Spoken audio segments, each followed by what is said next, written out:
ماشاء اللہ لا حول ولا قوۃ الا باللہ العلی العظیم اعوذ باللہ من الشیطان اللعین الرجیم بسم اللہ الرحمن الرحیم السلام علیکم ورحمۃ اللہ وبرکاتہ۔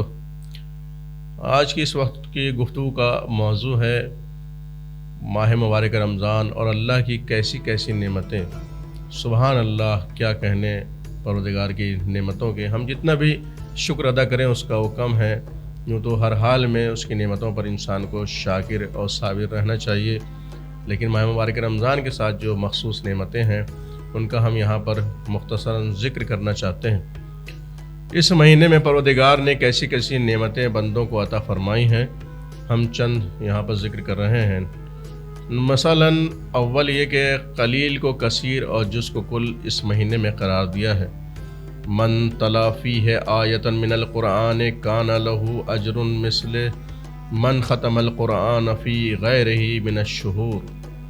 یہ بہترین دلیل ہے کہ قلیل کو کثیر کس طرح سے قرار دیا گیا ہے کہ رسول خدا صلی اللہ علیہ وآلہ وسلم فرماتے ہیں کہ جو شخص اس مہینے میں ایک آیت کی تلاوت کرے تو دوسرے مہینے کے ختم قرآن کے برابر ثواب ملتا ہے۔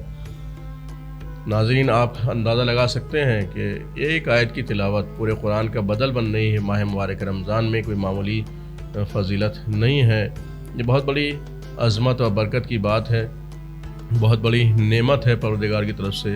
اگر خلوص کے ساتھ ہم ایک آیت بھی تلاوت کریں گے تو پورے قرآن کا ثواب ملے گا۔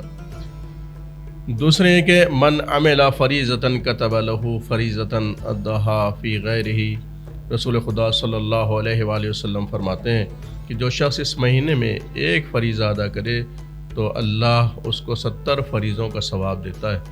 ایک فریضہ، ایک واجب ادا کرنے کی صورت میں پروردگار اس کو 70 گنا کر دیتا ہے، 70 فریضوں کے برابر ثواب ملتا ہے۔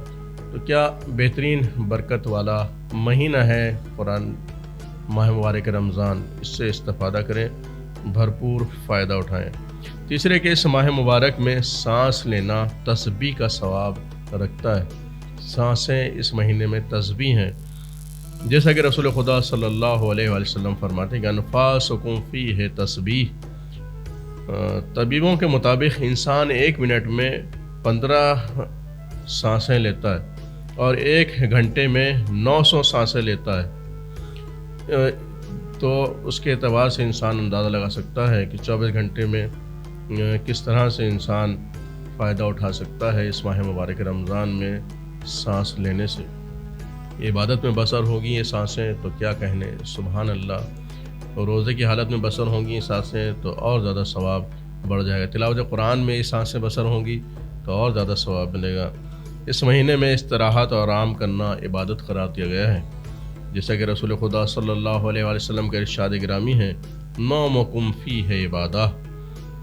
اس میں تمہارا سونا عبادت رکھتا ہے، عبادت کا ثواب رکھتا ہے۔ اس کے علاوہ روزہ دار مومن کے افطار کرانا بہت بڑے اجر و ثواب کا باعث ہے۔ رسول خدا صلی اللہ علیہ وآلہ وسلم فرماتے ہیں ایھا الناس من افطر منکم صائما مومنا فی ھذا الشہر کان لہ بذلک عتق رقبۃ ومغفرہ لما مضی من ذنوبہ۔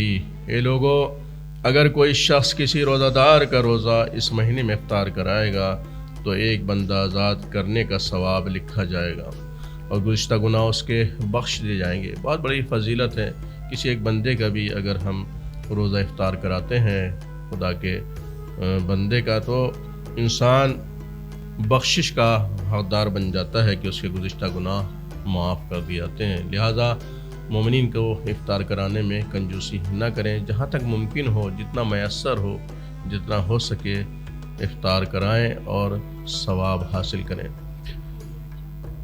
خداوند عالم نظر رحمت کرتا ہے، جس پر رحمت پروردگار ہو جائے وہ مبتلا عذاب اور گرفتار عقاب کیوں کر ہو سکتا ہے۔ روزہ دار کے منہ کی خوشبو اللہ نے مجھ کو عنبر سے زیادہ خوشبودار قرار دی ہے، اور روزہ دار کے منہ کی بو اللہ کو پسند ہے، اور جنتی حوروں کو بہشت کی خوشبو سے زیادہ بہتر روزہ دار کے منہ کی بو اور خوشبو لگتی ہے۔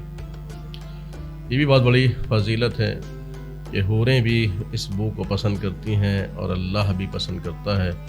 روزہ دار بن جائے انسان، تاکہ حوروں کا بھی محبوب بن جائے اور پروردگار کا بھی محبوب بن جائے۔ جو شخص روزہ رکھتا ہے اس کے حق میں ملائکہ مقربین جبرائیل و میکائیل و اسرافیل و اسرائیل جملہ حاملان عرش الہی مغفرت طلب کرتے ہیں۔ جنت اس کے واسطے آراستہ و زینت دی جاتی ہے، حوریں حلہ جدید پہنتی ہیں۔ جب کوئی بندہ روزہ رکھتا ہے تو جنت اس کے لیے آراستہ اور بازینت کر دی جاتی ہے، سجا دی جاتی ہے، اور حوریں حلہ جدید نئے حلے پہنتی ہیں۔ پروردگار اپنی مغفرت و رحمت میں شامل فرماتا ہے روزہ دار کو، یعنی روزہ دار کے روزوں کی بدولت بہت سے گناہوں کو بخش دیتا ہے پروردگار، اور روز قیامت بہشت میں داخل فرمائے گا۔ تو آپ نے اندازہ لگایا کیسی کیسی نعمتیں اس ماہ مبارک رمضان میں ایک مومن کو حاصل ہوتی ہیں، بس یہ کہ وہ اللہ سے قریب ہو جائے، اس کی عبادت کرے، خلوص کے ساتھ، خلوص نیت کے ساتھ عبادت کو انجام دے، جو بھی حکم شریعت آیا ہے اس مہینے میں دیگر مہینوں میں اس کے اوپر عمل کرے، تاکہ محبوب پروردگار، محبوب رسول آل رسول بن جائے، خود بھی روزہ رکھے اور دوسروں کو بھی روزہ رکھنے کی تلقین کرے، اور افطار خود بھی کرائے اور دوسروں کو بھی تلقین کرے۔